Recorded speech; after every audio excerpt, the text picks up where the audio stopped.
Omwogezi wa poliisi mu ggwanga SCP Fred Enanga ategeezezza nti ekitongole kya Uganda ekikessi kyongedde ku nsimbi ezaateereddwawo eri omuntu yenna anaawaaba ebyokwerinda amawulire agakwata ku musajja amanyiddwa nga Tabula Bbosa agambibwa nti omu ku bali emabega w'obulumbaganyi obwakolebwa ku yali omutaka w'ekika ky'endiga omugenzi Nnyiniya Daniel Bbosa ng'ono yattibwa mu bitundu ebyerungujja ng'ennaku z'omwezi 25 omwezi oguwedde bwe yali ayingira mu maka ge. Suubira nti ssente zino zisobola okuviirako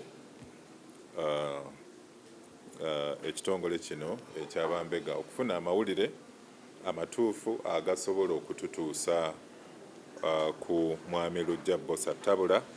Gw'omuyiggo gukyagenda mu maaso okusobola okufuuza Tabula Bbosa yonna gy'ali ku bigambibwa nti yali omutwe omukulu ku by'okutta omugenzi Lwomwa Bbosa nga wiiki ewedde ekitongole kya poliisi ekikessi kyavaayo ne kirangirira ekirabo kya bukadde 10 eri omuntu anaabawo amawulire ageekuusa ku mayitire ga Lujja. Akasiimo ak'obukadde 10 ez'empeke ate nga zigwirawo eri oyo yenna asobola okutuwa amawulire agasobola okututuusa ku mwami Lujja Bbosa Tabula. Enanga ategeezezza nti ensimbi zino zaakubisiddwamu okutuuka ku bukadde 2 nga kino bakikoze okwongera amaanyi mu kunoonya Lujja asobole okuvunaanibwa. Ekikessi ekya CID headquarters ekibuli kyali kyateekawo akasiimo k'obukadde 10.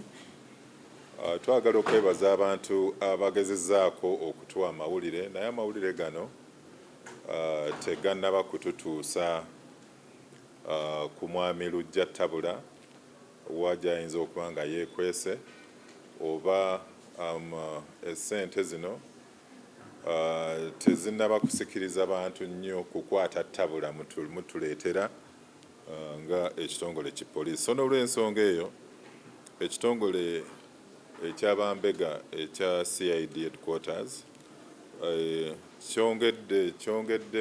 kyongedde essente ez'akasiimo nga zivudde ku bukadde 10 ne bugendera ddala ku bukadde 20.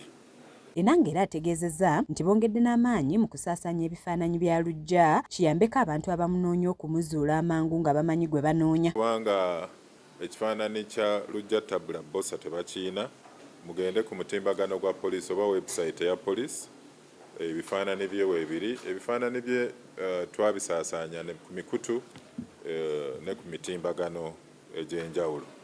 Ayogedde ne ku bubbi bw'amasimu n'ategeeza nti oluvannyuma lw'okufuna okwemulugunya okuva mu bannayuganda baliko ekikwekweto kye bakoze ku kizimbe ekya Freeman ekisangibwa ku Namirembe Road awasinga okutundibwa amasimu amakadde n'asaba bannayuganda okuba abeegendereza nga bagula ebintu ebimu ebikadde kubanga ebimu biyinza okubazaalira akabasa. Poliisi ya Kampala Metropolitan North bakoze ekikwekweto ku kizimbe ekya Freeman ekisangibwa e Namirembe mu Rubaga Division oluvannyuma lw'okufuna okwemulugunya okw'amaanyi ku batuuze n'abantu abasuubuzi abalaga nti abasuubuzi bangi abali ku Freeman Building beenyigira mu kutunda essimu eziteebereza okubeera enzibe n'okuzikyusa serial number ekikolwa ekimenya amateeka. Matiya Sekanjako yakusakidde eggulire lino ku lwa KSTV Agale.